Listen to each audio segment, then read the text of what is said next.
My name is Michelle. I'm 40 years old. I was a Jehovah Witness, and I am shunned. All right, Michelle.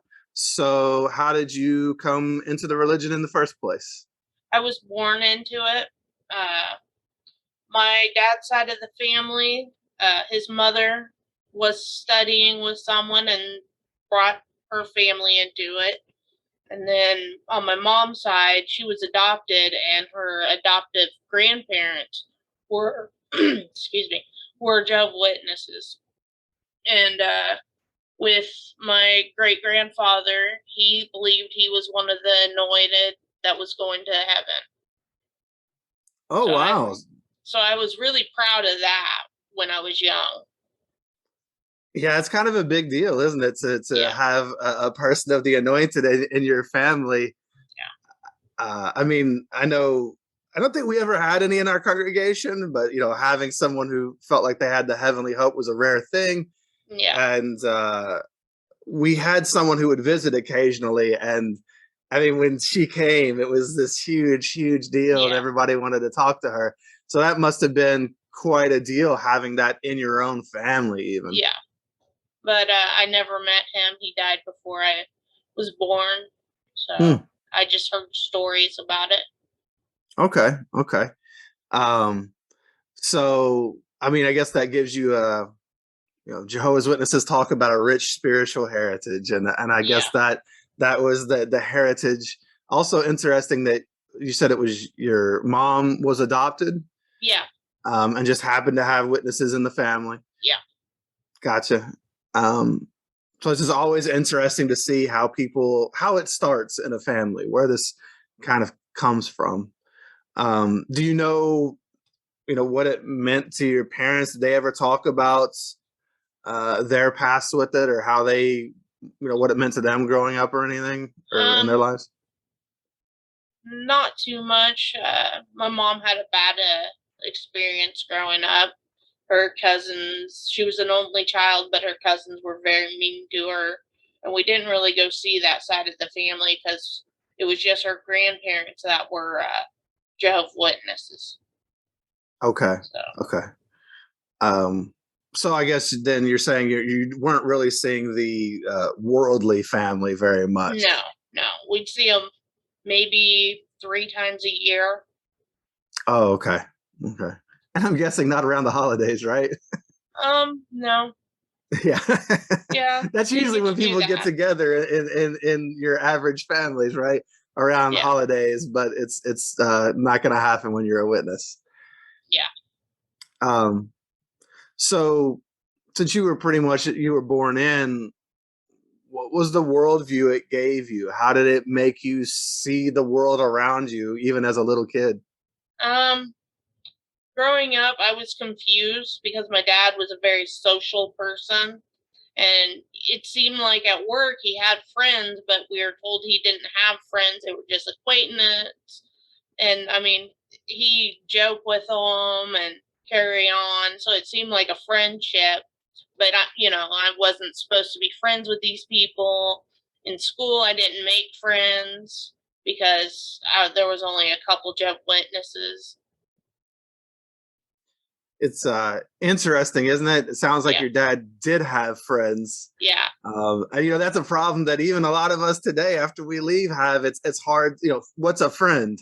yeah, Uh, he had friends, and many of us have more friends than we even know yeah, because we're used to segregating like our friends into these acquaintances, and yeah. then maybe we have a couple close, tight friends, but they can all be friends. Um, it's a shame that he was never able to. So I guess he didn't do anything with them outside of work, right? Not really. Maybe work on their vehicles because at one time he was a mechanic, and that's about it. Gotcha. And then so for you, you weren't to have any friends at school either. Um, were you afraid of the kids at school, or were you intimidated by them? Um, a lot of them I was intimidated, but there was one girl, and I think it was listening to one of your podcasts that I tried telling her, "You're not my friend," but really she was. She was the one person that while I was growing up that was there for me. Want to shout her out? Her name's Jenny. Well, good for Jenny. We all needed a Jenny, right? Back then, we all needed somebody to be our friend because it was just so hard to come by. Were you scared of the world outside? Oh yeah. You know, like the pictures and the books and everything depicted the world as being a scary place. And I would try and think of, okay, where would I go if Armageddon came? Where would be my safe place? And worried about the animals, our pets, and stuff like that. Normal childhood development. Yeah. You know, doesn't every kid worry about where am I going to go when the world burns and what's going to happen to my pets? I mean, it's so crazy to think that we as children had that hanging over our heads every day, isn't it? The pictures were always graphic, and you'd have nightmares about it. Yeah, scary stuff. Yeah. So, what was your life like at home growing up? It was pretty bad. My mother's brother started molesting me at a young age, like 3, and did that for a couple of years. And then when my oldest brother, hit puberty, he started molesting me. And I didn't tell my parents about my uncle until after he had moved away and wasn't part of being close to us. And I was in fear of him doing harm to me or them, and that they wouldn't believe me. With my brother, we were on a camping trip, and my brother was doing something inappropriate, and I screamed because he startled me awake, and my dad found what he was doing, and that's how they found out about him. My mom let it slip to one of the teachers that my uncle had molested me, and so we had to go to the authorities, and when we did, I was asked, because back then they didn't just automatically prosecute, they asked me if I wanted to, and I said no, because God's going to take care of it, Jehovah, you know. And then I had to go see a counselor, and back then it was frowned upon. So again, I was like, I'm fine, I don't need to see you. So I don't know if I was a good actress or what, but they believed me, and so I didn't get the help I needed. And with my brother, it started with him being a peeping Tom, and he would poke holes from his room into my room so he could see me changing or whatever. There was a big hole in the closet in the hallway that went into the bathroom at where the tub was, and he'd always have to clean the closet when I take a bath, and obviously the closet never looked better because he just throw stuff back in when I was getting out of the tub. But I tried telling my mom about it. She's like, oh, it's just mice. Mice are making little tiny holes from my room to his room that their head cannot fit through. Okay, Mom. So I didn't feel like I could open up to her about the worst stuff that he did. And I didn't want to burden my dad. I was trying to be the good little Jehovah Witness, make our family look good. So I kept it a secret and stuff like that. So, was your uncle a witness? No. Okay. No. But he came into our lives when I was real young, like 3. And my mom would let him take us 3 to his house. And then there was one time he just took me for the weekend. And the sad thing is, my mom was molested by him. And she let me go. Yep. I knew it. I'm so sorry. I'm so sorry. Yeah.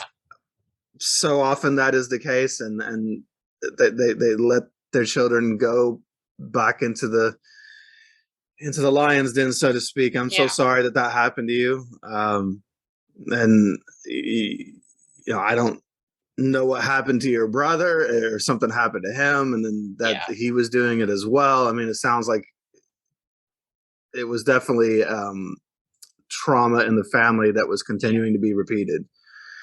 Um, and how old were you when you were, I guess, your mom let it slip to a teacher and you had to go to the authorities? How old were you? Maybe 10, if that. Uh, you know, 10-year-old having to tell the adults that, Yeah. strangers, that's difficult. Um, and it's no wonder you were good at, I think, kind of putting on a mask to the Yeah. counselor and acting like everything was okay. I mean, as Jehovah's Witnesses, isn't that what we're taught to do? We're Oh, always yeah. taught to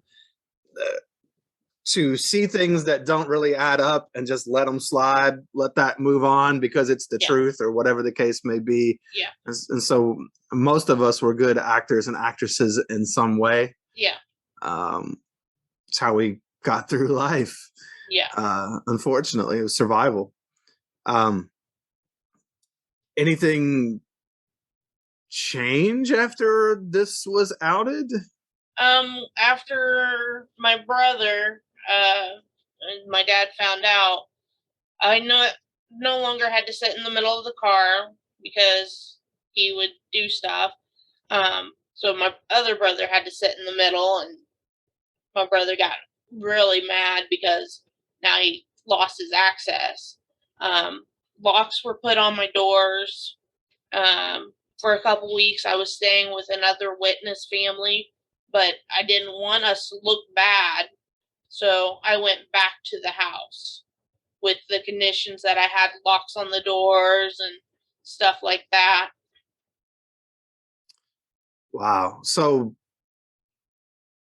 basically, did you ever feel safe in your own home? No, no. That's really sad. He was also very violent. I'd get chased with steak knives. One time it was the middle of the winter and I had shorts on and a t-shirt and socks, and I'm running down the road uh, in while it's snowing and there's a layer of snow already on the road, and he's got a twisted up baseball bat, aluminum, that was broken that he was chasing me with. And I guess none of the neighbors saw because they weren't looking out the window, but that was normal for me. That should never be normal for anybody. No. So I'm really sorry that you had to grow up in that environment. Um, were there any, I don't know, were you all the Jehovah's Witness family? Like, were you all studying all the time at No, home? we No. were low on the totem pole in the congregation. Okay. We were looked down on. My dad would be late for the meetings because he worked 13-hour days, and he'd come in his uniform because you don't want to miss more than what you're already missing. So you didn't go home and change, and that was frowned upon. And I learned that when I started working at the airport, and I came right after work, and well, I was wearing slacks, so that was a big deal. Oh yeah, you can't be a sister in the congregation wearing slacks. Even when No. you're, so you would think that they would appreciate the efforts. Yeah. That you are coming from work, however you get there. But I've had to do that too. And no, they never do. They look down on you for not being dressed like them. Again, it's all about appearances, isn't it? Always keeping up appearances and looking apart. They don't care if you really are or not. Yeah. Yeah. So then for you, so your home life is unsafe. Yeah. Did you find any solace at school? Was that any better for you? Did you find any friends? I know they were Worldly. acquaintances, probably, right? Yeah. But so I know you had Jenny, but like, did you feel like you fit in anywhere at school, or was there something about it, anything there that you liked? No, I wasn't. I liked the art classes, and that's about it. I would. I learned once I was an adult I'm dyslexic, and so I wasn't getting the good grades, and I don't know why it was such a big deal to mom because after high school you don't go to college. But No. yeah, she was mad, and both my brothers are mentally challenged, so they were expected to get the lower grades, and it was okay. Then I'm somewhat normal, so I was expected to get the A's and stuff, and spelling was very difficult because the letters move on you. Yeah, if you have dyslexia, spelling is going to be difficult most of the time. Yeah, But there's no understanding for that, is there? no. No. Back then, it wasn't really something that was diagnosed, and because that was early 80s, 90s, Right, or but late 80s. there's always the assumption, or a lot of times it seems like there's the assumption that you as a kid just aren't trying or don't care. Yeah, But why is that the assumption instead of the assumption being that maybe there's something wrong here? Maybe yeah, there's a struggle here that we're not seeing instead yeah, of, she's lazy or doesn't yeah, care, or I don't know what the labels were that were heaped upon you, but that's typical. yeah. So school wasn't much of a respite for you. Did you what was life like at the Kingdom Hall for you? Did you like anything there? Did you have any friends in the Kingdom Hall, or did you? When my dad's father was alive, I enjoyed hanging out with him at the Kingdom Hall and my grandmother. Um, but I didn't really. The people at the Kingdom Hall were more acquaintances than the kids at school. So, um, and I didn't put in the hours that I should have in the ministry and all that. So, or what they say you should. A lot Right. of times it was a liar's log when I'd report my hours. That's something I found out after I left, was how many people were cheating on their time slips. Yeah. I think their hours are very inflated in what they report. Yeah. As a whole. Um, so I guess you weren't really fitting in there. I would assume with dyslexia, so Yeah. much of it is about reading and Mm-hmm. studying and regurgitating Yeah. information in the meetings and giving talks. Was that really hard for you? Yeah. It was difficult. I didn't understand here's the man, they get to do everything, and the woman's down here. And, you couldn't stand at the podium as a woman and give a talk. You had to do the little presentation and don't look at the audience and all that. And I didn't understand that. I got in trouble because I wanted to help with setting up the mics and the cords for it.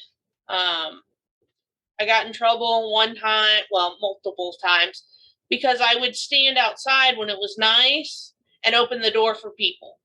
And that I was told is a man's job. I couldn't open the door for a woman or a man.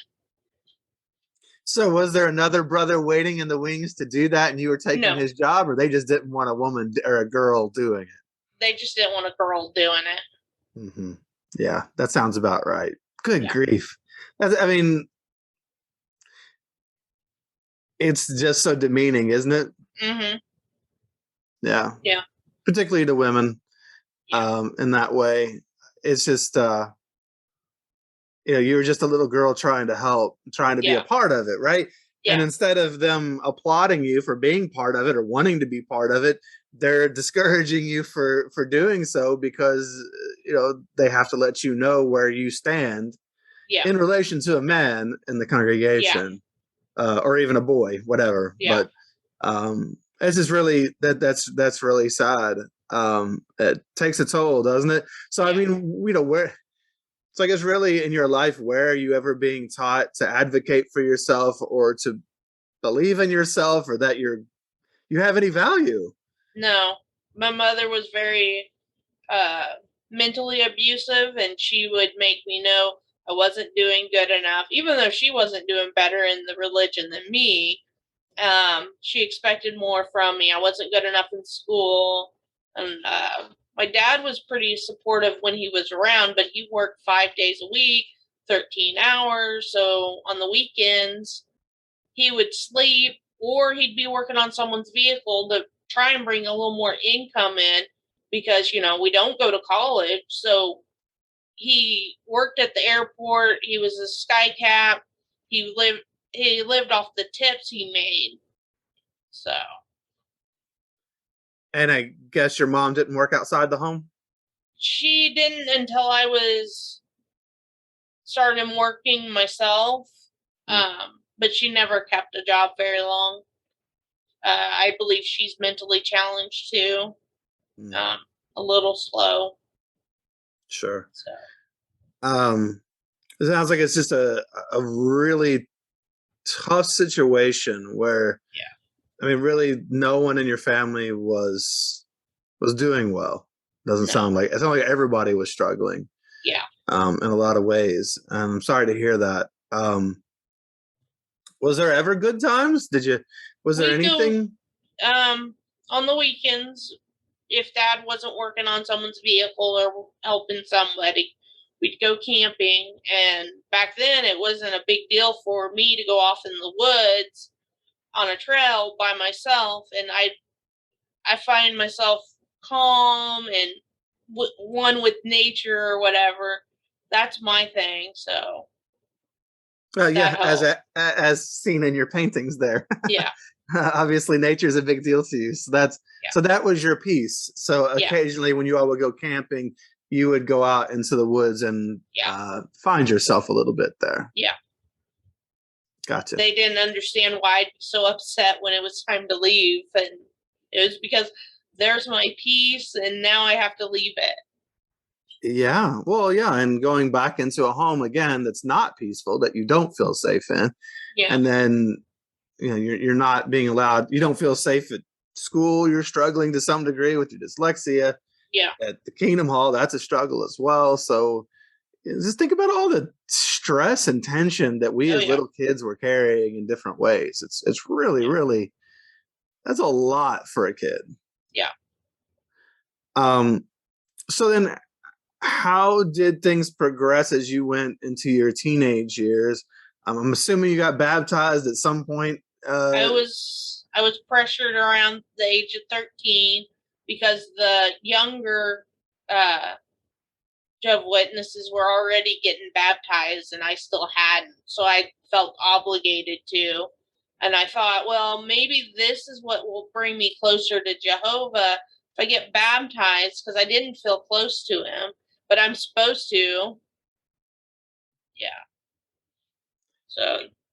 So did you ever make an official, remember you were supposed to dedicate yourself to Jehovah in prayer? Yeah. Did you do that, or No. was that awkward, or did you just not do Yeah, it? it was weird. Yeah, it's weird for a kid to Yeah. suddenly attach to a being and that you can't see or talk to, and Yeah. to dedicate your whole life as though you have any concept of what that means at 13 years old. Yeah. Uh, and who was pressuring you at the time in particular? Was it like parental or just the congregation, or did you just feel it? Some of the other parents were like, you need to do this. Our kid's already done it. My mom was very, this needs to be done. And I knew that it wasn't something that was going to happen with my brothers. And so I needed to do it to make our family look like good little Jehovah's Witnesses, because there's an image to keep up. Yeah, that's a again the keeping up of appearances, and so your brothers, they were both older, right? Yeah. So your brothers did not get baptized. No, well, I think the one that's just older than me, the middle child, I think he did get baptized eventually when he was older, but my oldest brother that abused me, he didn't. He was like he's probably mentally about a 6, 7 year old with Mm, a bad temper. My other brother, he's probably like a 14-year-old mentally. So, okay. Okay. Um, so so you had a lot riding on your shoulders, oh yeah, not just academically with the expectations that oh yeah, you be the one to excel, but also uh, spiritually, as they would say in yeah. the congregation, that you were to be the one to carry the mantle as far as getting baptized. Um, did you? So you said you were hoping that it would, I guess, make you closer to Jehovah. Did it? Yeah. No, it didn't help. I I was held back twice in school. Um, no obvious reason why, dyslexic, but I was 2 years behind or 2 years older than these other kids, so I started homeschooling so I'd have more time to try and pioneer and get closer to Jehovah, but that didn't work. So Yeah, if you're struggling in school, the answer is definitely to homeschool you, which we all know for most people means not school you and no, take you out in field service and things like that. yeah. With the schooling, it was correspondence, me with Hmm. some teacher that grades my papers, but my dad was working all the time, so he wasn't on me to make sure I did it. My mom, she was off doing whatever and in her own little world, so she didn't make sure I did it. So I'm 18 and needing a job, and I don't have my high school diploma, so I had to get a GED. Oh yes, so a lot of people have gone that route as Yeah, well. Um, so so I guess as so let's make that jump. So from 13 to 18, roughly. So you were just being homeschooled and what maybe like auxiliary pioneering or something? I was supposed to go in the ministry a lot. I didn't. I Oh, okay. sleep in and stuff like that. When I was 15 and a half, I got my permit. So I had a little feeling of, oh, I got freedom now coming because I will get my license and all that. And so when I did turn 16 and I'm supposed to be homeschooled, I'm off driving. Gas was so cheap. I had a Geo Metro and I was mowing lawns at the time and I paid it off, and so what money when I mowed lawns I'd use for gas, and I'd literally just go out in the country and drive. Hmm. Was that peaceful for you too? Yes, Yeah. yes, I love driving. Yeah, yeah. And a little three-cylinder Geo Metro can get you Yeah. pretty far on a gallon of Until you start gas. driving at 80 miles an hour and the oil filter gets a hole because you rattled off the AC unit and it's just swinging into the oil filter. I don't know what happened to that engine. Well, it sounds like at least that gave you, I think what you said, the freedom. Yeah, You finally were able to go out and just get away from yeah, everything for a bit. Um, so is that what you did until, basically from 16 to 18, cut grass and yeah. go on drives? And had you made any friends, at that point in your life that you could go with or? Not really. I Okay. was by myself a lot. Um, I would on the weekends get one of my cousins and bring him over. He was a lot younger than us. Uh, so I'd spoil him and spend time with him. Okay. So then you turn 18 and you get your GED. Whose idea was that? Was that your idea or was it just, hey, I want to get a job and I can't, so this is, I have to do this? My dad got me a job at the airport pushing people in wheelchairs, and I had to have it for that. So Okay. the one of Dad's coworkers was also a Jehovah's Witness, and he encouraged me to get my GED. I ended Okay. up getting a scholarship, but of course that got thrown away. It's been too long to use it. You got a scholarship to what, like a local college or something? I got a scholarship through because I got such a good grade on my GED. Oh, So it really? was through the state.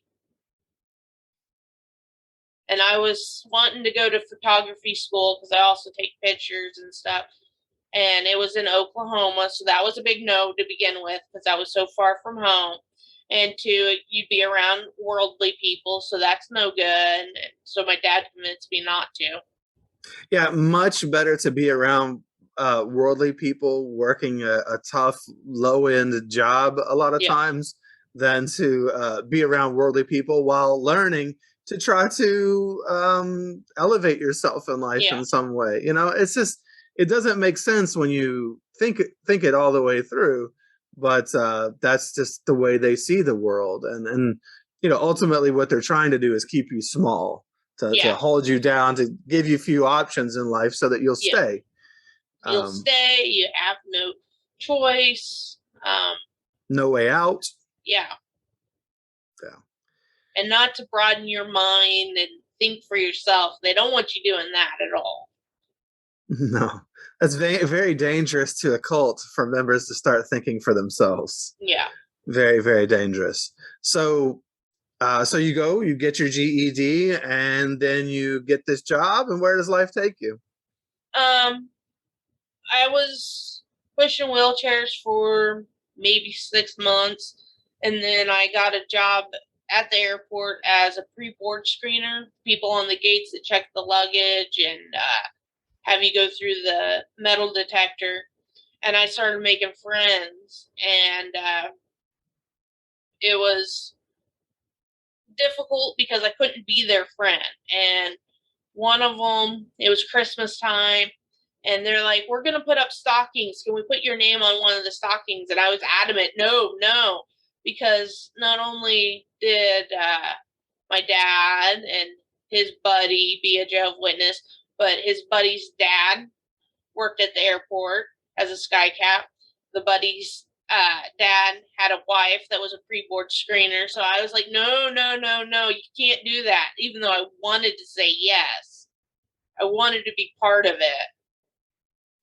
And I made some really good friends. And since I had my car and my mind's opening up a little, I started staying with my friends because just the violence at home with my brother, I couldn't deal with it. I'd go to work with dad in the mornings at first, and then we'd ride home, and then I'd go get my car, and I would then drive the hour or whatever, because we were an hour from Kansas City, uh, to my friends' houses and be like hanging out with them, and then it'd get real late, and I'd just stay the night.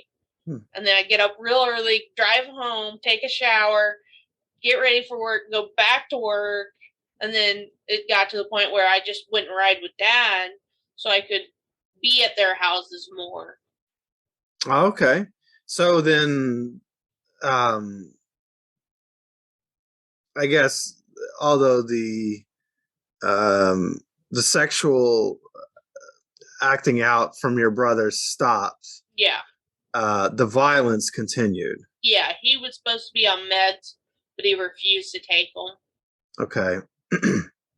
And So, so then, yeah, it's still unsafe, and you found another place yeah. that felt safer to you. How was that? So you go from, you know, a Michelle who her whole life has never had a safe place, who has never really had many friends, and now you've got some friends where you could even stay at their house and everything. That had to be pretty cool. It was surreal. I Yeah. couldn't believe I was making friends that were worldly, but they were treating me better than what the Jehovah Witnesses did. And um, I became part of their family. I was learning to make my own family because my aunts and uncles were starting to uh, disassociate with me because I was rebelling by hanging out with these people. I bought a leather jacket, like a biker's leather jacket. It was the end of the world. My dad encouraged me, which was funny because he was trying to be a Jehovah's Witness. I don't know if he fully believed in it or not, but my mom lost it when I bought the leather jacket. I was like 17 and I bought it. Why is buying a leather jacket the end of the world? What I mean, Because like, it's worldly, I guess. Yeah, it's very worldly. It's associated with mean bikers and these tough guys that you don't want to be like because they're doing drugs, obviously, because they're a biker. They're drinking too much because they're a biker. They're worldly. They're doing all this wrong stuff, even though I've met some of the coolest bikers. My husband has a motorcycle, so Nice. yeah. But like, did you buy one with a giant eagle and American flag on the back? No, no.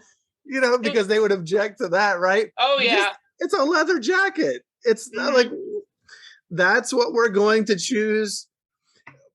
You know, you're a kid living in amongst all this abuse, but we're going to make a big deal out of a leather jacket. That, you know, this is where we've really got to have a come to Jesus meeting and, you know, figure things out because Michelle bought a leather jacket. Oh, yeah. Wow. And that seems normal to me, but when I tell my friends stuff like that, they're like, do what? No, that's not normal. It's normal to you because it's what you grew up in, right? Yeah. Now, that's our set point for everything in life. It's what we grow up with. That seems to be, you know, for that was our norm. Yeah. That was the life we lived. So, but no, that's not that's not typical. You bought a leather jacket. Yeah. So, you know, people should be glad that I learned to save my money yeah. to buy it. I wasn't good with money later, but well, again, where were you taught to be good with money either? yeah, So, you know, weren't. no. And when you are, you're certainly not applauded for it. You were good with money for a minute, bought yourself something that you liked, and instead of people being like, "Hey, cool jacket, Michelle," or "Oh, I'm proud of you for saving up to get something you want," it's your leather jacket is from the devil. Yeah, you know.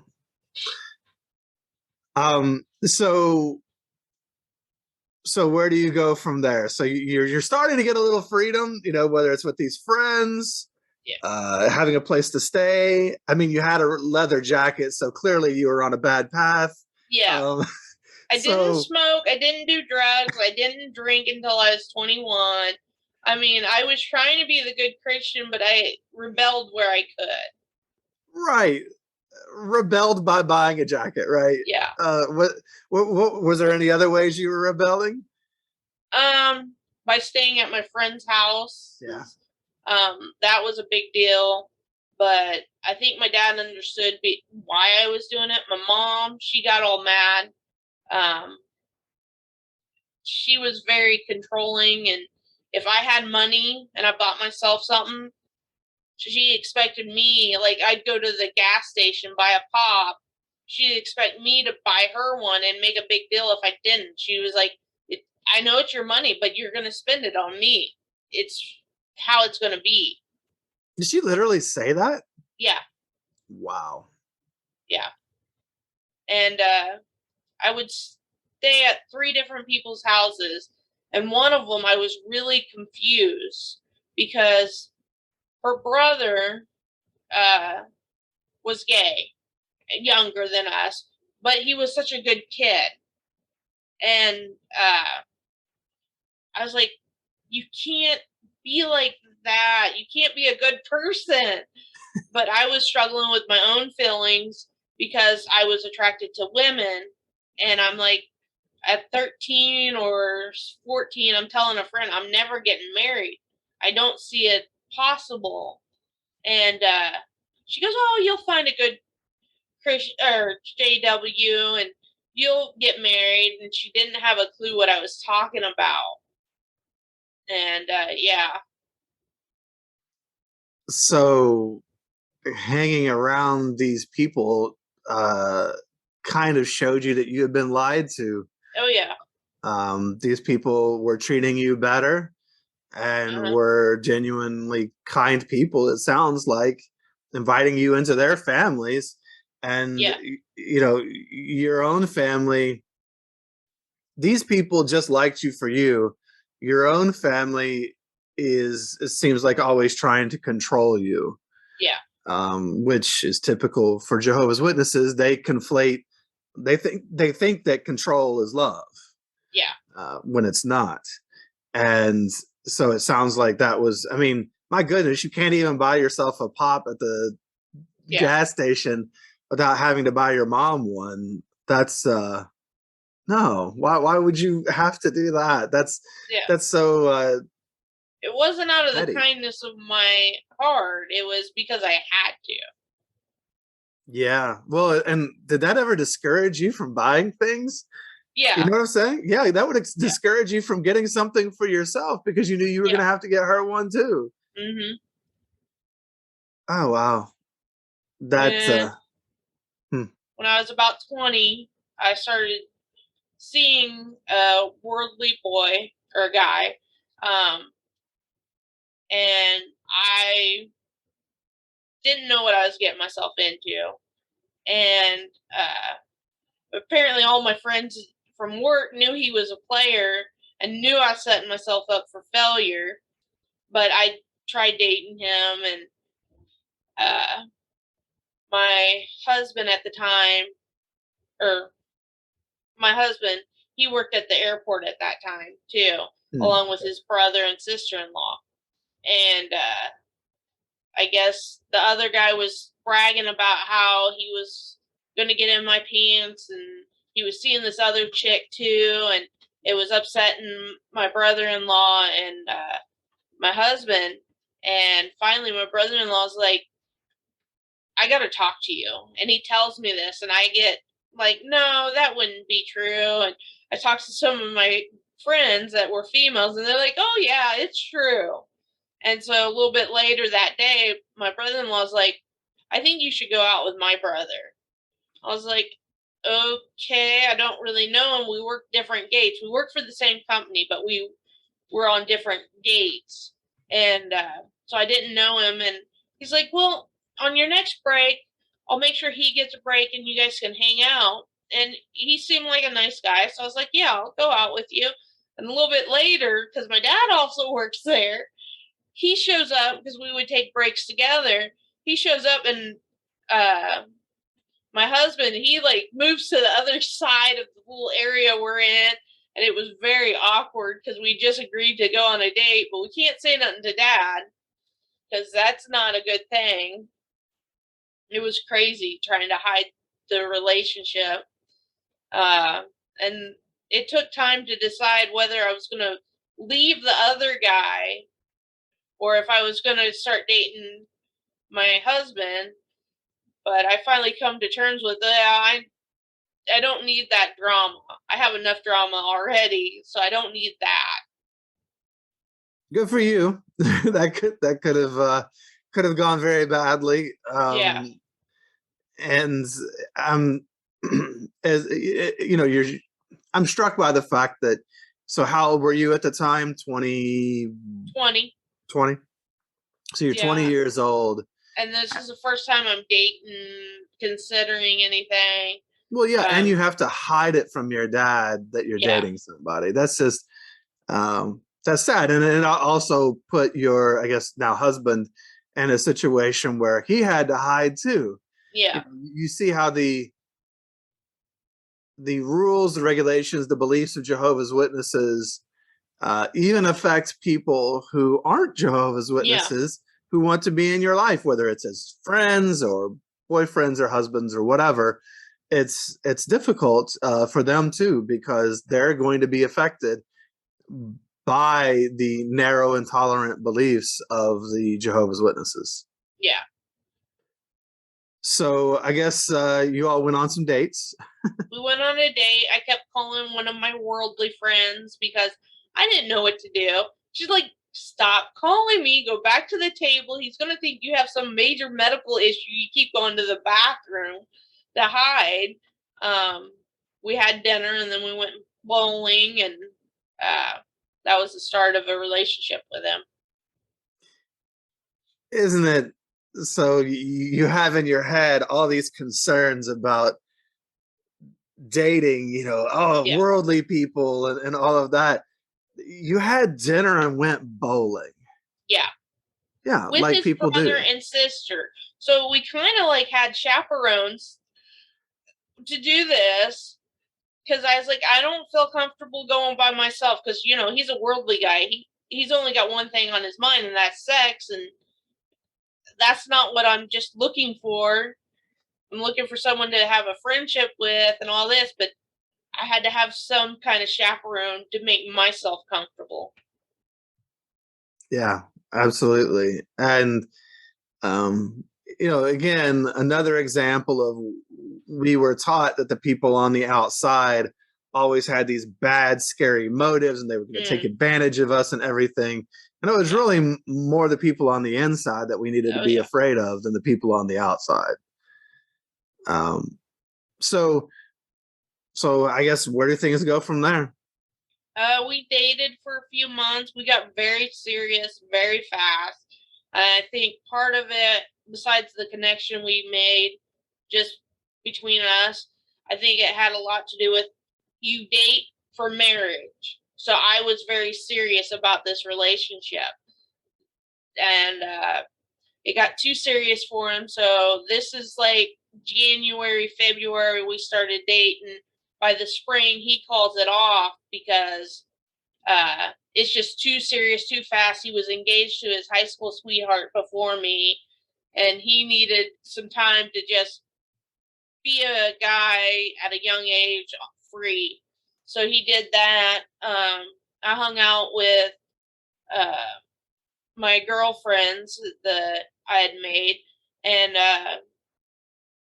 one night I was supposed to take, and this is now the fall. I was supposed to take one of my friends to meet one of his friends. And when we get up here to St. Joe, his buddy wrecked his dad's truck, so we have to wait a while before we can go do anything. And I was like, what are we going to do? Because I only know a couple people in this town. I was like, let's go to my mom's, or well, his mom's. And so we go over there, and I'm chatting with mom. She was more of a mom to me than my mom. And, excuse me, uh, so I'm hanging out, and she's like, Denny, my husband, moved back in. And I was like, oh, really? Where's he at? Oh, he's upstairs. So I go upstairs, I knock on his door. Come in. And I know he doesn't know it's me, so I knock again. Really? And he comes and answers the door, and since then we've been back together. I So, like that. and then I had to tell my dad I'm dating him again. So, Okay. um, like the end of October, beginning of November, I tell him we're dating. And he's like, are you sure you want to do this? Trying to talk me out of it. And I was like, no, this is what I want to do. And then the next week, I'm like, Dad, I'm engaged. And Hmm. he didn't ask for my dad's permission. So that was a big deal. Okay. Well, I mean, I guess for one thing, he's a worldly guy. He's not Yeah. one of Jehovah's Witnesses, but then also he didn't ask. So how did that go over? That didn't go over too well. My mom was in California visiting some friends. So it was just me, Dad, Dad, and my brothers at this lunch that we had. And when I was telling him we were dating, I already had the engagement ring. He had already asked. So I'm sitting on my hand trying not to let him see it and stuff. But the next week I'm like, but don't worry. we're not getting married until June. We're going to try and do it like June 15th, like you guys. And he's like, okay, whatever. Not happy. And I left it to him to tell my mom that I got engaged. But the next week, so this is like 1 week, next week, and now the third week, I'm like, we're engaged. Or no, we're moving the wedding up. And he's like, what? I'm like, yeah, December 7th, in a week, we're getting married. So it went pretty fast, and Dad was not happy at all. Mom was not happy. We got married at the courthouse, and my dad tried to show up, but he couldn't get off work in time. And so he showing up as we're leaving, and we got some pictures with him, and then we went to my mother-in-law's house because I was that's where we lived at first, and a friend of mine made us a cake and helped me buy my wedding dress, which was really not something I would wear because it was short and it wasn't anything like a wedding gown, and I was very uncomfortable because it was kind of revealing. It was awkward trying to get all that together in a week. But Dad had stayed for the cake, and we didn't do a first dance or anything. And our honeymoon was there at the house, so we didn't have money. Sure. He was working fast food. I was working the airport still. And my dad was not happy at all. He didn't care for my husband. Eventually, my husband grew on him, and he became like a son to him. So what about your mom? Did she take to this? She was not happy, but she didn't really say much to me because I wasn't at the house much because I was staying with my friends all the time. My mother-in-law let me move in a week before we got married, which was a big deal. I had to sleep on the couch. He had to be in his room. Nothing was to happen. Sure. But that was just because she found out my brother had again pulled the steak knife out and threatened to kill me. And so she was trying to protect me and let me move in a week early. So I didn't see much of my family while we were planning the wedding or anything. Gotcha.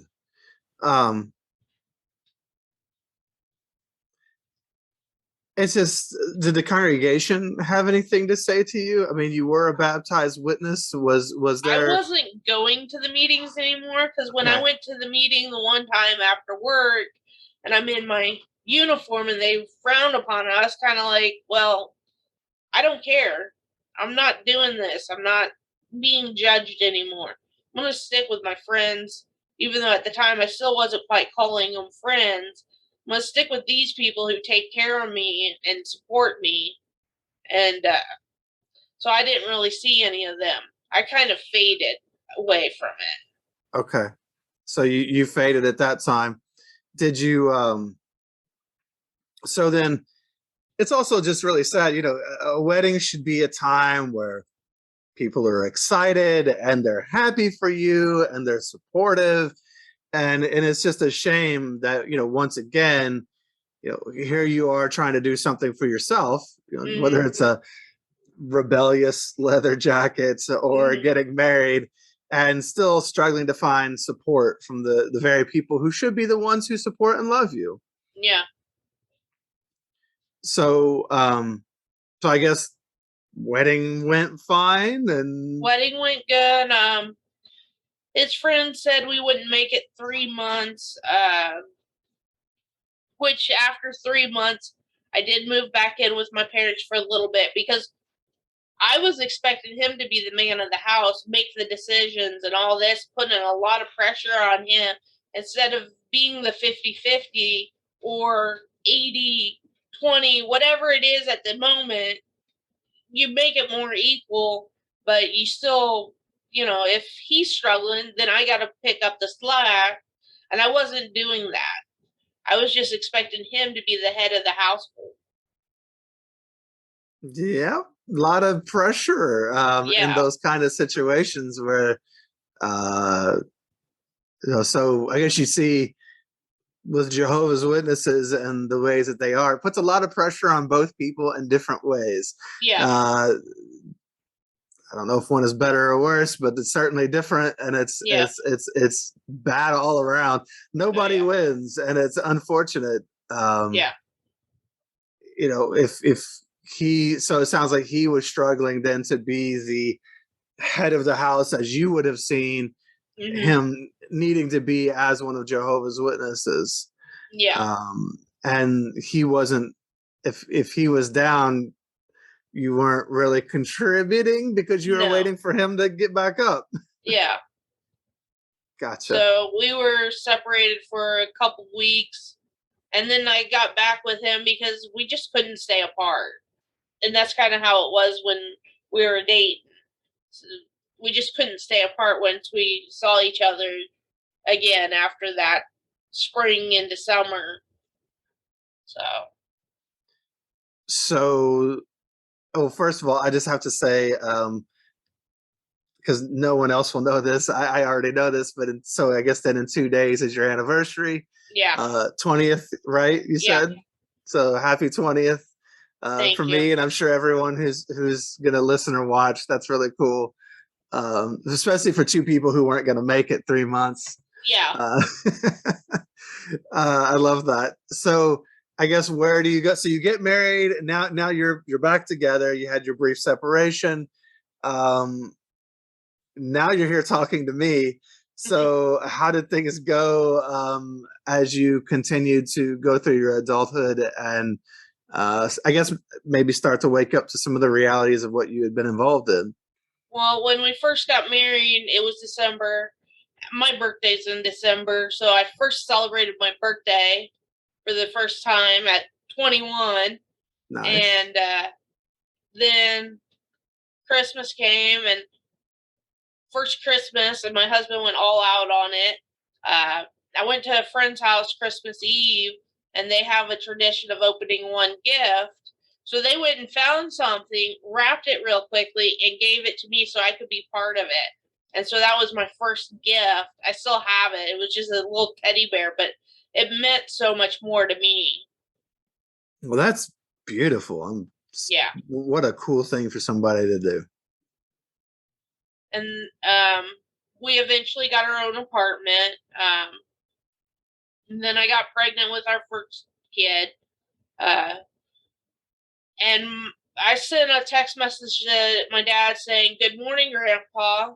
He caught on real fast. Well, I said, "Good morning" to my mom, but it said, "Good morning, Grandma." And she's like, "What is she talking about?" It took my dad being like, because she was working at the airport at the time for a little bit. Uh, and he's like, "You're going to be a grandma," is what she's saying. They were excited for it.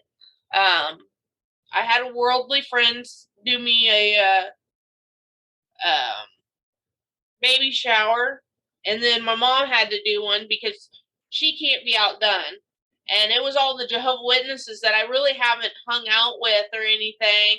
I was very uncomfortable because I went back to the meetings for a little bit while I was pregnant. And I realized when I went to the doctor's office, then they asked, "Well, if something goes wrong, you say you're a Jehovah's Witness." I was still saying that. Um, what about no blood? I said, "Well, if anything happens to me, give me blood because I want to be there. I want to see my kid grow up." I know a family where uh, the mother was in labor and she bled to death, and I believe the kid felt guilty about it, and I wouldn't want to put that on my kid either. You know? That's just horrible. I know it happens, and it often because of their no blood policy, women in childbirth Yeah. do sometimes die. It's so sad. It's not just about, I mean, the mother dies a martyr for something that's arbitrary.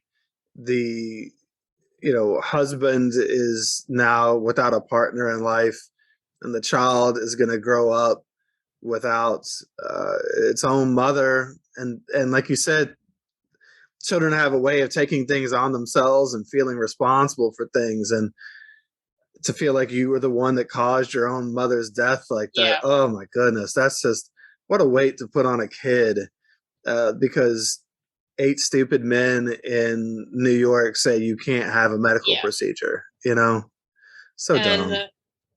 I think that's when I really started to wake up and start consciously thinking about whether or not I wanted to be part of this. Yeah. And so I started researching, and then I'm finding out they predicted the end. But wait a second, in the Bible it says you won't know the time, or and if it doesn't come true, they're false prophets. And I'm like, wait a second, this is, and I'm trying to talk to some people about this, and they don't understand where I'm coming from because they didn't grow up in that. Allow me to break in here for a second. This channel is made possible by you, the listener. If you appreciate what we're doing here, please consider supporting at patreon.com/shunned, or leave a review on iTunes or other platforms.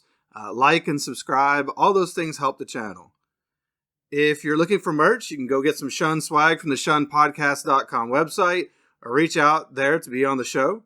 If you're looking for more ex-Jehovah's Witness content, I'll recommend my first podcast called This JW Life. You can find that on podcast apps as well as YouTube.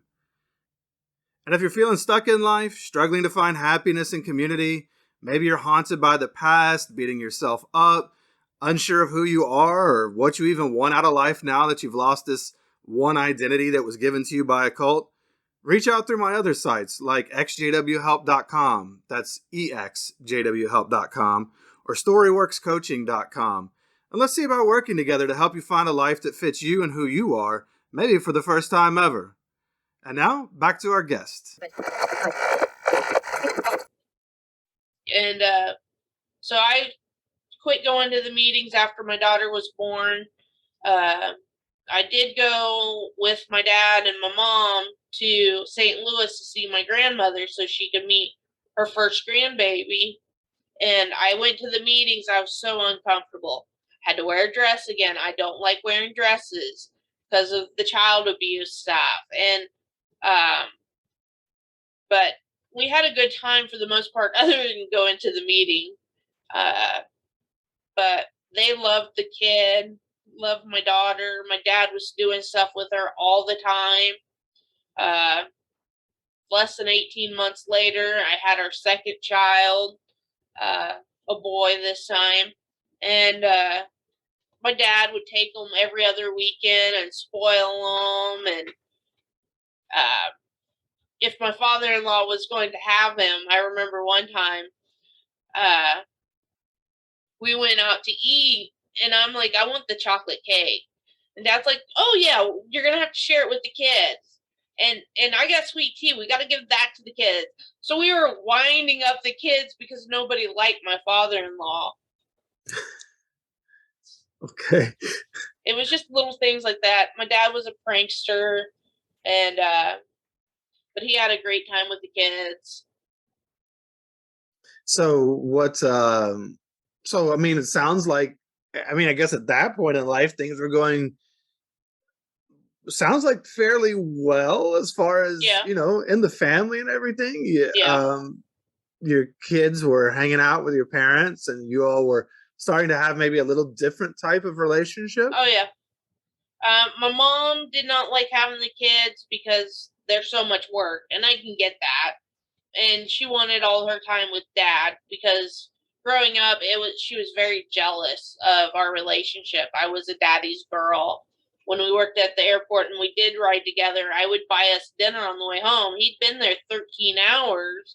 He's hungry, and it's an hour drive home. So I'd be like, why don't we stop here, get some food? I'll pay.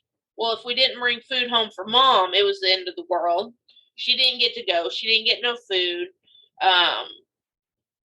So we were strained, and by that time I had learned that she was also harmed by my uncle. So there was a lot of anger towards her and stuff from all that. But my dad and I, we got really close. And then a few years later, my husband joined the military, and my dad didn't like that, and he voiced it, but he still supported us. He took me even down to Oklahoma to see my husband graduate. Of course, he didn't go to it, but he let me see him graduate and watch the kids so we could go out to eat one night while he was on his leave before he had to go to his other training with the military for his job. But he supported us financially also, so I could be a stay-at-home mom with the kids. Then in 07, February, he had a massive stroke. And in the mornings, I'd be on my computer waiting for him to get on his laptop at work. He'd use the free Wi-Fi, and we'd chat all day. And it's 9 o'clock, and I'm not hearing anything from him.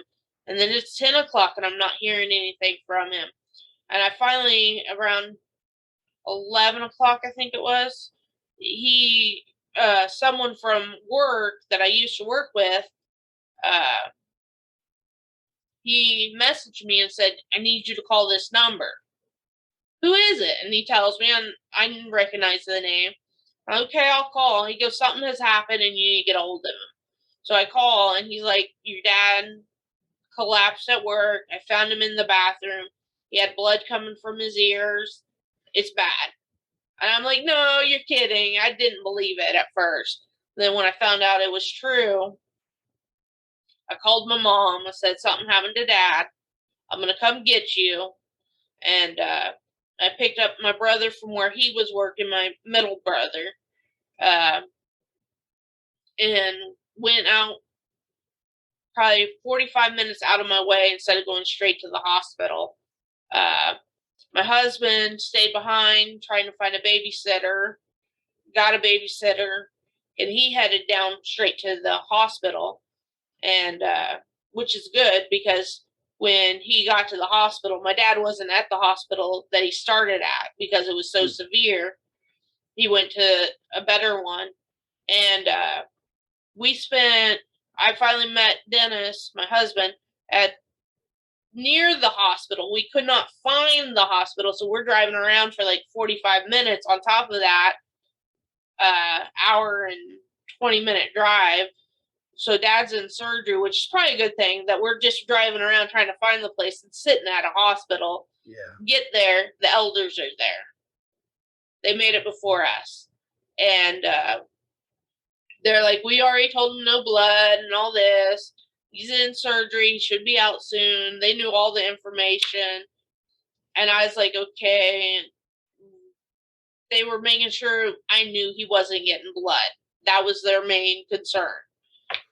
Not, how are you doing? How's your mom doing? Are you going to be okay with this and all of it?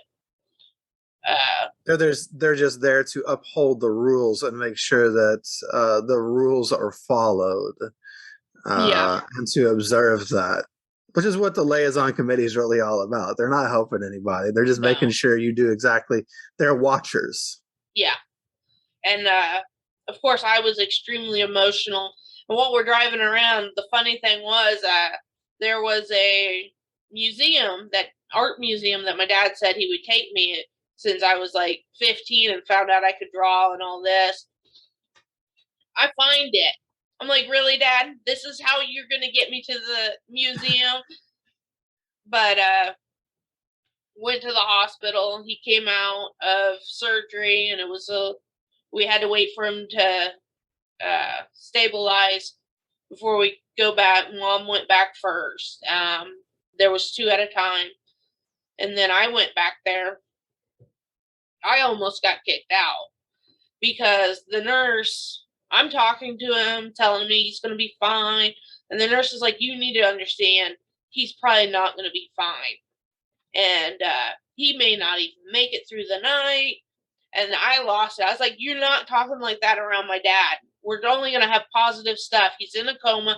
You don't know what he can hear. I start getting loud. I start cussing.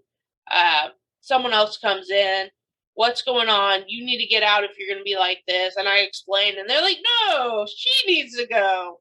So the nurse got kicked out of that room. And luckily another nurse was there and telling me stuff to do that helped him. Like, you don't, when they're in comas, don't rub their arm because that could feel like needles. Just hold their hand and stuff like that. So we did end up with a good nurse, but the whole bunch of Jehovah's Witnesses showed up the initial first 2 days. And they bought us dinner and stuff like that. But there went my financial security, so, and I had to get a job after a while. But he was in the hospital for a long time. I spent most of my time down there until I got a job. How long was he in for? He was in that hospital for like a month, and then he went to another hospital when he was more stabilized and awake. Then he went to a nursing home type place, rehabilitation one. But so what was it like being around all of those Jehovah's Witnesses all of a sudden? So you haven't been around witnesses too much, you know, for a while, and then all of a sudden this happens to a person that you love, and he's in a bad way, and all of a sudden there are all these elders and just other general witnesses around. Sounds like, you know, they bought you dinner and things, so they were hopefully trying to be friendly. I was conflicted because all of a sudden now they're being there for me. They're caring. Well, maybe I was wrong, but I learned all this other stuff that tells me the religion is wrong. So I had a little bit of a battle of faith there. Sure. But I was going to a church at the time. Of course, that was a big no-no, but I didn't tell my family any of that. There was, after a couple days, though, they stopped showing up. It was like an inconvenience, so we're not coming. They promised, oh, we'll come see your dad and encourage him when he woke up and stuff. But they weren't there. The nursing staff and my other friends, those were the people who were there for me. Like, we had one nurse who asked, well, to help his recovery, I'd like to know his nickname so we can use that, make a better connection. And she goes, so what's his nickname? I go, Fart. Well, do you have a nickname? I go, yeah, Little Fart. And she goes, does your mom have a nickname? And I wasn't thinking. This was just between me and Dad. It was not something appropriate to say, but I go, yeah, we'll tag. And Mom gave me a death look, gave Dad a death look, and Dad can use one arm, and he's like pointing at me. I'm like, no, you're not throwing me under the bus only. We're both in trouble. Well, you know, it is, you do have to laugh at these kind of things, you know, that happen when you're in these high pressure, high emotion situations. Sometimes in the darkest times, humor is a really nice thing to be able to have. So I guess, where do you go from there? You know, your dad's going to go down his path to recovery.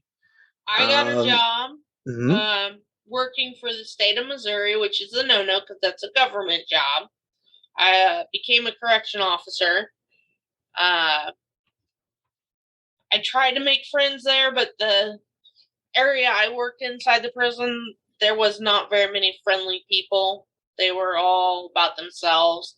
So for a couple years, I was really miserable there. I wanted to make a difference in these other guys' lives so they'll change. I've been through a lot. I know they had to have been through a lot to be here. And I was discouraged from that by the coworkers. After a couple of years, I was able to switch where I worked inside the prison. Dad is at a nursing home, and that was a mess trying to get him into a good one because the first long-term place he was in was really bad. The guy I called my brother-in-law, my husband's best friend, he helped us. These worldly people helped us figure out what to do. And he's like, well, my grandmother was in this one. It was good. So we get dad moved from where my aunt and uncle live, where they can be controlling. We moved him to Cameron, which upset him. And my mom at that time was living in the small town we grew up in the house, and they started giving all my stuff away because I was using it as storage.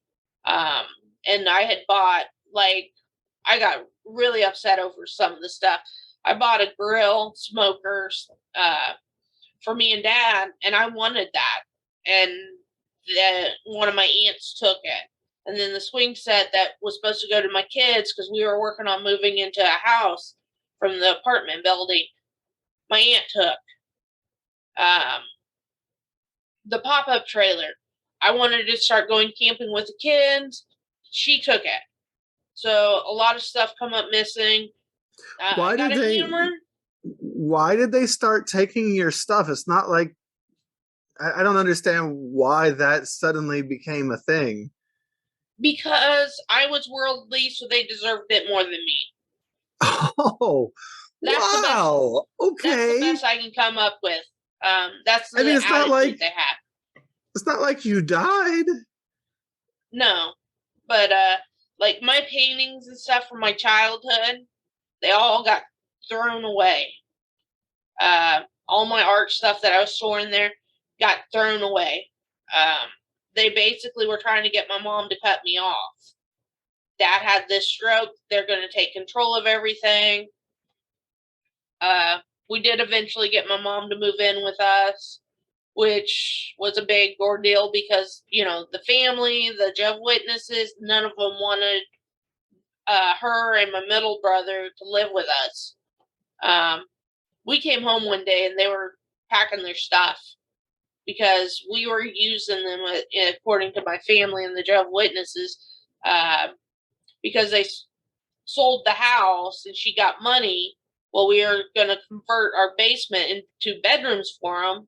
So we didn't have the money, so we had to use the money from the house, and they agreed to that, to build them a bedroom, each a bedroom in our basement, and take up space that we needed in the house, but we were willing to sacrifice.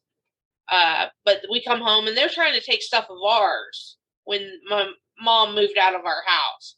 These Jehovah's Witnesses, we just come home from work, and this is what we find. We had no clue this was happening. And we're like, nope, that's ours. You can't take it. And they're vultures. Yeah. Good grief. They were destroying stuff as they're taking stuff out. They didn't care what they hit. You know, if they had, like, my brother's dresser, they didn't care they hit the wall or the TV stand or any of that. They didn't care they were tracking mud into my house on the carpet. We were, I guess, in my eyes, we were trash to them. So, oh yeah, they didn't care. So, and so your mother and your brother moved out? Yeah. Okay.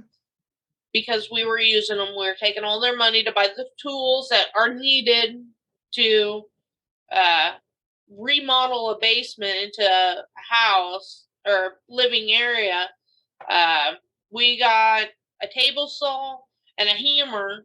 Now, had we got some of the other tools my dad had, we wouldn't have had to buy any of this stuff.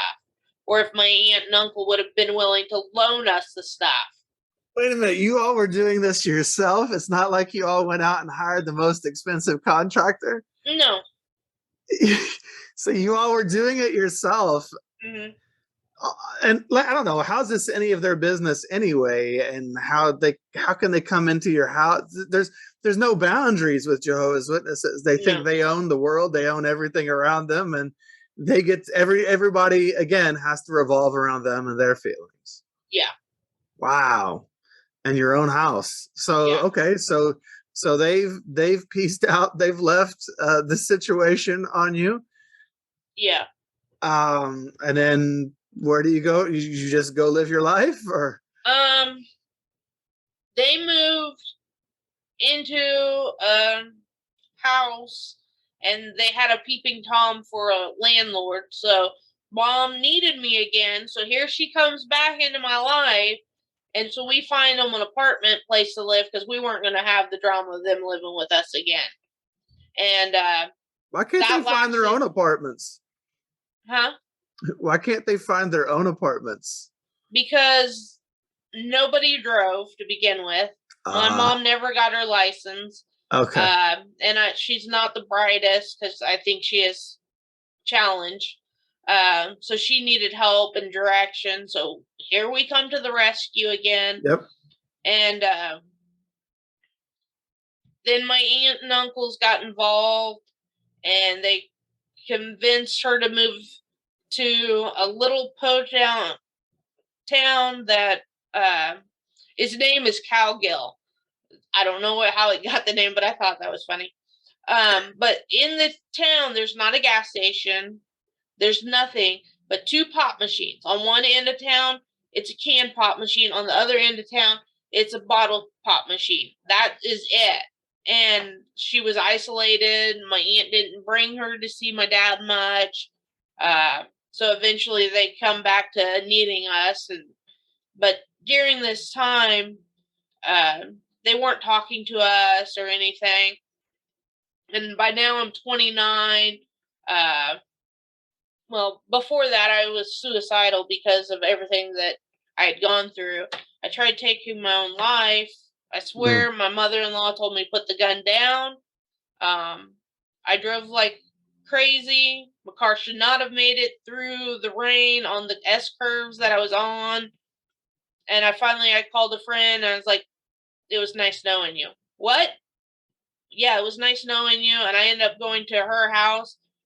Eventually, she convinced me to go to her house. It'd been raining. I'd been walking in the rain at one point. So I'm soaked. Her mom's like, go get her clothes that she can put on so she's dry. And we talked for a while. They took me to the hospital. Um, then about a month, I get the help I need finally. I'm 29 years old. I've been through all that abuse. I'm just now getting help.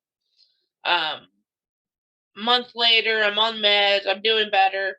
My husband's ex best friend, who was living with us because we're too caring, he was also military and he had a handgun. And the gun was supposed to be in one foot locker, the ammunition in another foot locker.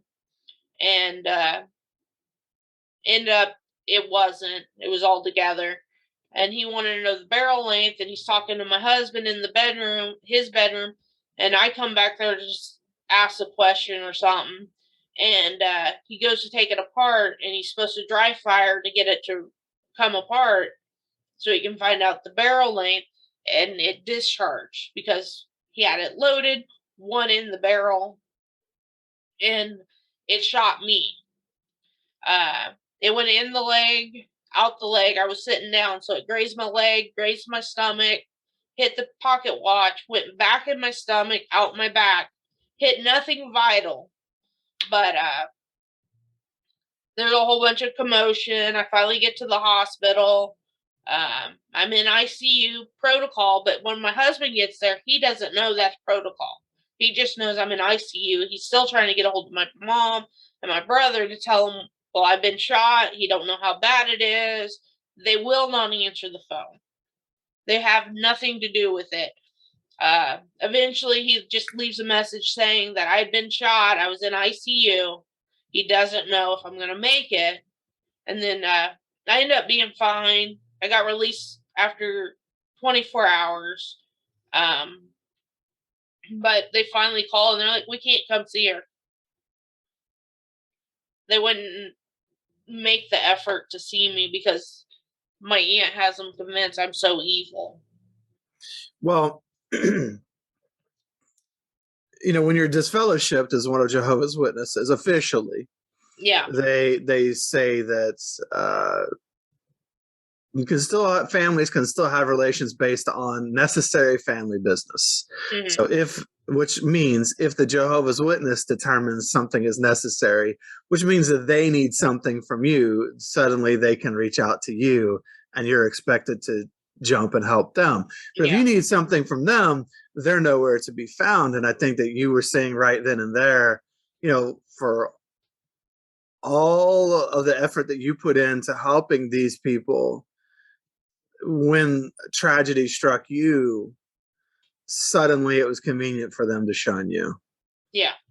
And it just shows the manipulation and the Mm-hmm. lack of love that is behind their abusive shunning policies. And just, I mean, you weren't even disfellowshipped. There was No. no reason that they even had to do that. They chose to do that in the moment because it wasn't convenient for them. And Yeah. that's brutal. And I'm sorry that happened to you in such a low moment. You've been shot accidentally. Yeah. My goodness, it's disgusting. Mm-hmm. A little bit later, I come out as bi, and it got back to one of my cousins. So it got back to my family. So they decided we got to get Jesse, my father, away from me. And they decided to move him from the nursing home. But they don't want to tell me any of this. I have no heads up.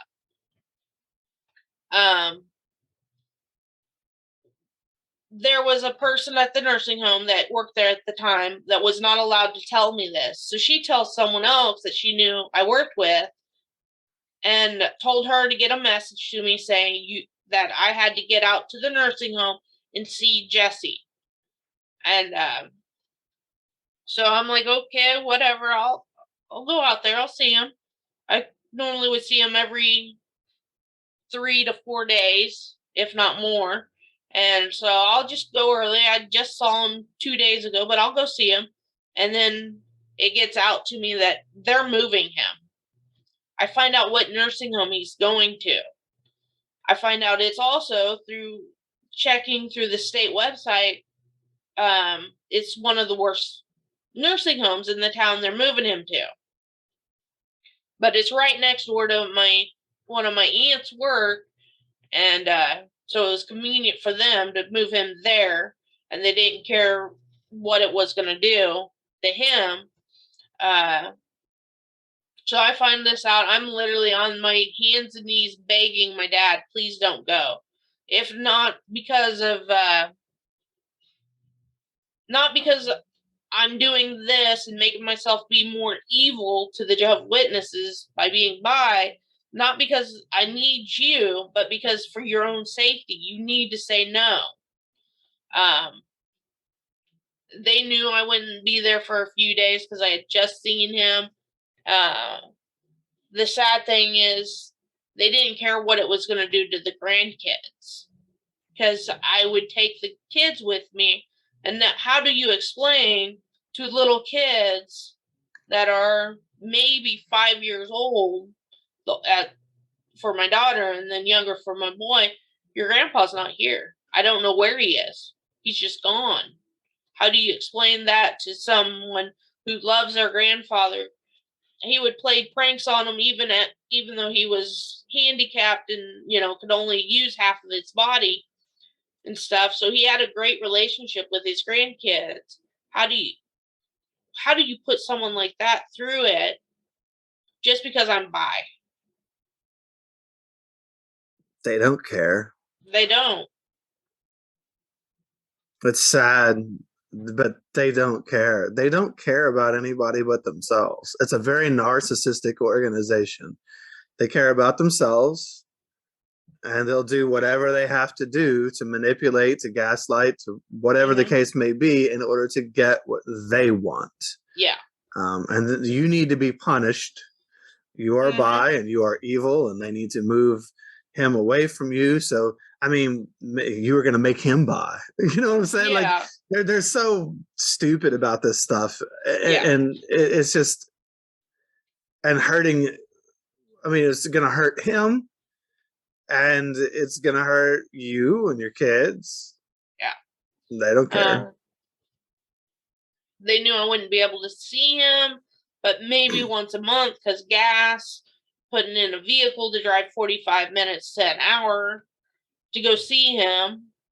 A lot of times I would ask my friends, do you have the money so I can go see my dad? And they'd give me money or whatever. I'd take my kids. I have a ton of photos of them with him, just having a blast, acting like fools, but that was just the way it was. But then my mom, she became diabetic.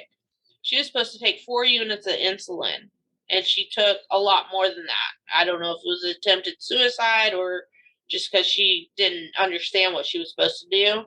So she got put by the doctor in the same nursing home. And this is a terrible place to live, and now she's finding out how bad it is. So again, she contacts me. Can you move us back to the nursing home your dad was in? And I really wanted to say, I can move dad, but not you.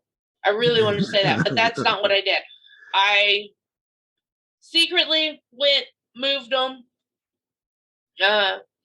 and got them back in the nursing home. And I still hadn't heard from my brother.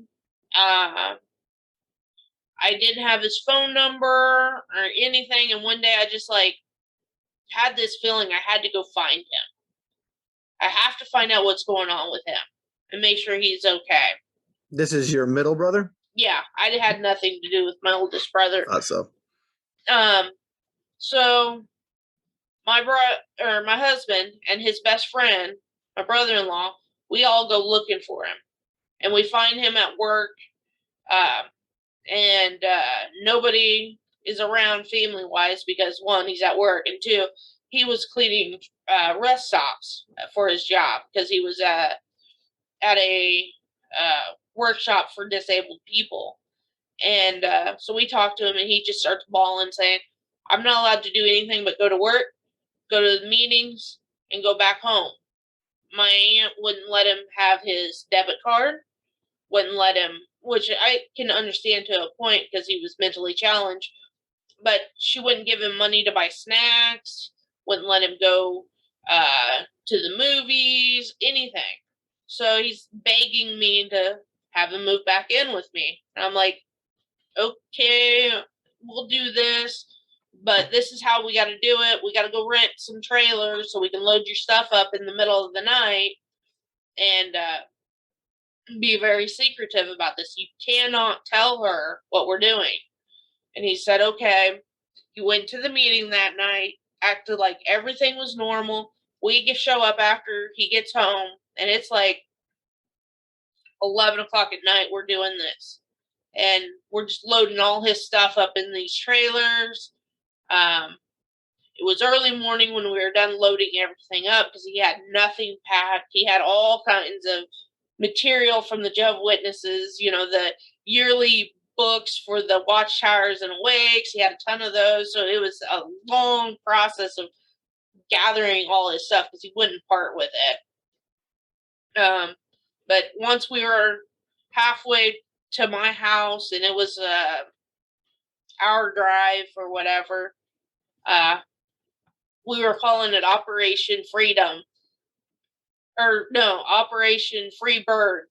And when we were about halfway to the house, I get on the walkie-talkies that we were using to communicate between the three vehicles. We did it! We freed the bird! But he lived with us for a while. Then we ended up moving, or we had already moved Mom and my dad up. Unbeknownst to me, he started harming my daughter. We didn't find out for years, but our house was haunted, and we were bringing people in. He had lived with us for a long time before this happened, and he seemed like he was pulling away from the religion. My aunt got a hold of him again when we had this spirit attacking people in our house, mainly me. So we were going to get someone to get rid of the spirits. And we were at work again, and my aunt comes and packs all his stuff and takes him away from me. I come home and I'm talking to the neighbors on the other side of the duplex, and my daughter comes over, my son, one of the two, with this note saying my brother left this here, and so I read it, and he says because of religious differences, we have to go ahead and have me move. You got spirits in your house. It's not safe for me, and it's better for me to be with our aunt. Uh, and so that was it. He was gone. And we talked to my landlord later. He said, what's going on? And my brother tells him that he's moving out because there's spirits, it's haunted, it's evil, and can't come in. Don't go into the duplex. Don't go into it. And my landlord's like, do what? Because we didn't even tell them this stuff was going on. But he took his cell phone that I paid for.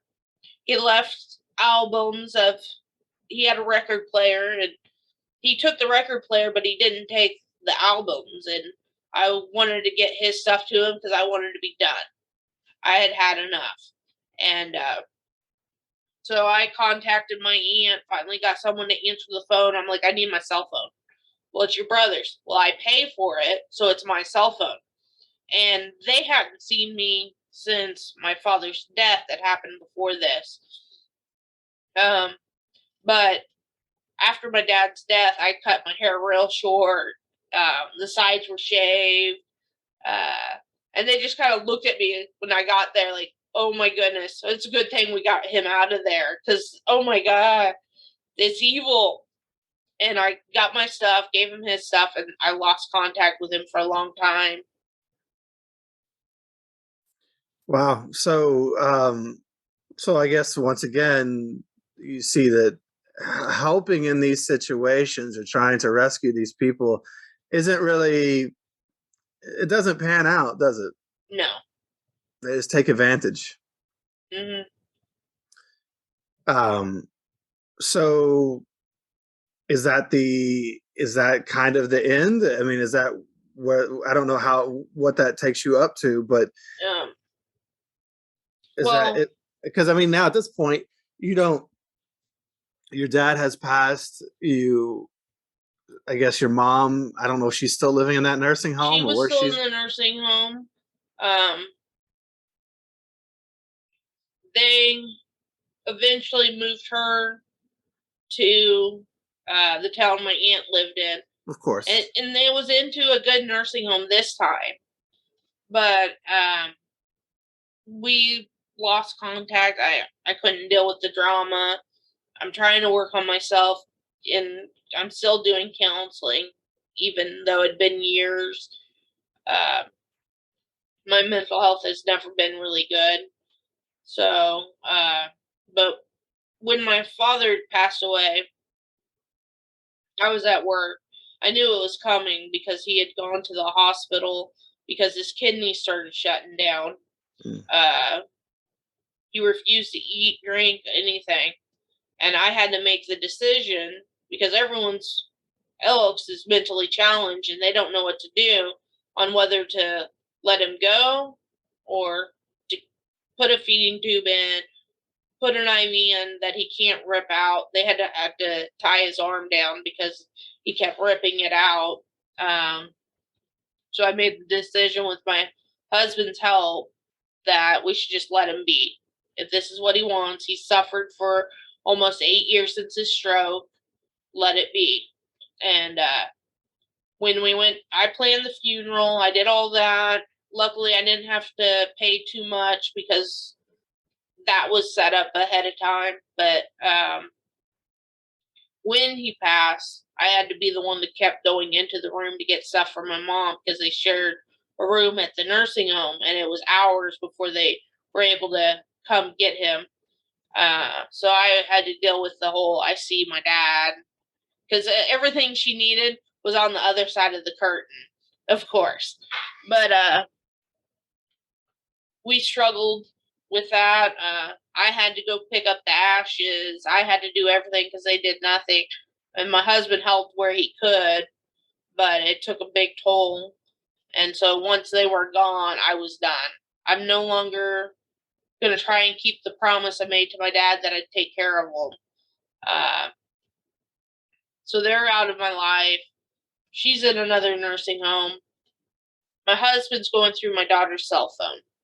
And he sees a message saying she couldn't get the image out of her head of someone on top of her. So obviously we sit down and we have a discussion with her to find out my brother, my middle brother, had molested her for years.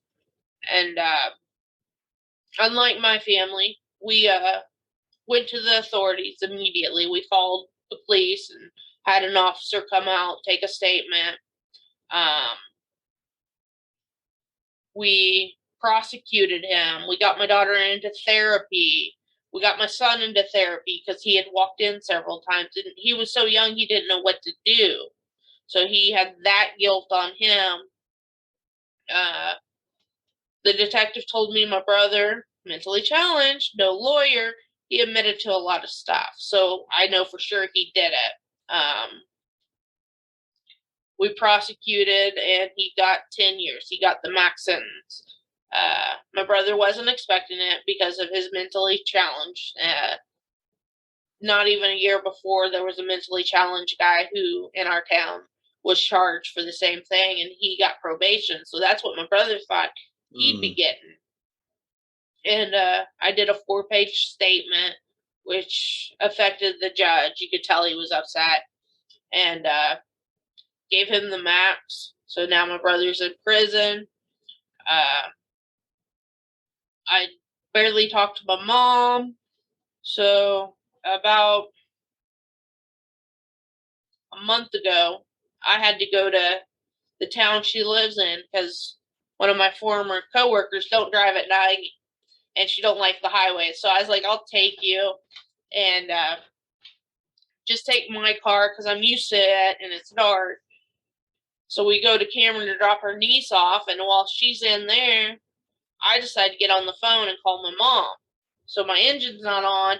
I'm talking to my mom, and here comes my friend out, and of course I turn over the car, and it goes through the speakers. So the first thing my friend hears is, I hear you're a lesbian and you left your husband. She's trying not to die laughing, while I am just red. We have her 9-year-old daughter in the back going, what did she say? I'm like, oh no. No, Mom, I'm still with him. I was thinking about coming by. Are you awake? Is it a good time to stop by? And she said, yeah. So I go to the nursing home and go in. I was there for maybe 20 minutes. Talked to her for a little bit. Started out okay. Of course, she's having problems. She wants out of this nursing home. She wants me to rescue her, and I'm like, I can't. I find out, though, that she's not going to the meetings. She's not doing any of the Jehovah's Witness stuff. She's smoking. She's got a boyfriend. She made sure to tell me she still loved my dad. I'm like, okay. I wasn't worried about that. I'm glad you're happy for the most part, but I'm not moving you out of this nursing home. And then she brings up my brother, my middle brother that harmed my daughter. And she's like, I don't think he did it. My daughter said he did. He admitted to the detective. Well, he never admitted to me, so I don't believe it. Would you like to see a picture of him now? I got a picture from him from prison. No, Mom, I don't. He's lost a lot of weight. And she shows me the picture, and I'm like, I'm done. I can't do this anymore. So good for you. You don't need to put yourself in harm's way continually. There's a point at which it's okay to take care of yourself. Yeah. You don't have to tolerate abuse, even at the hands of family. Yeah. And all this time through the years, the elders have tried contacting me. They and I got cornered at the funeral of my dad because they wanted disfellowship me so bad. and they wanted me to go to the back room, and I'm like, no, I know where this is going. But they tried to disfellowship me at his funeral. The elders tried to get you in the back room at your father's funeral. Yes. What have you done that's worthy of being disfellowshipped for? Do I? Because I mean, there's nothing. I didn't want to give that extra power to him, so I didn't want to go back there. Right, right. But I'm just saying, like, you're just a happily married woman. Yeah. Living life. Yeah. It's not none of their business. I'm glad that you. So did they do anything? Did they try to disfellowship you? Like, because they can do that in absentia. They can do that without your presence. They haven't. To my knowledge, they haven't. Okay. But I don't have much to do with any of the congregations.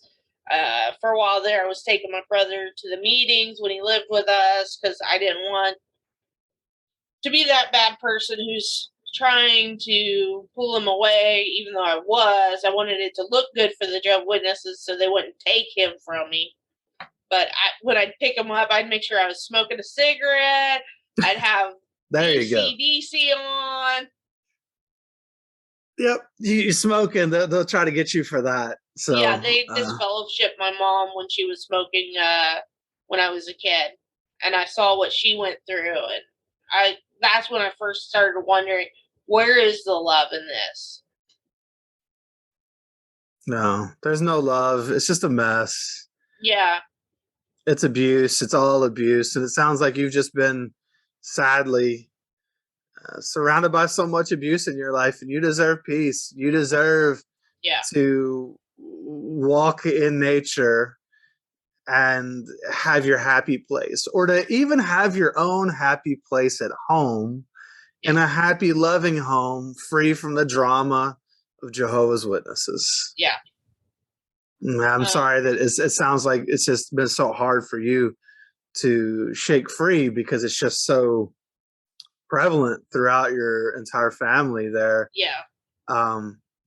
So then today, you have nothing to do with any of them. You've walked away.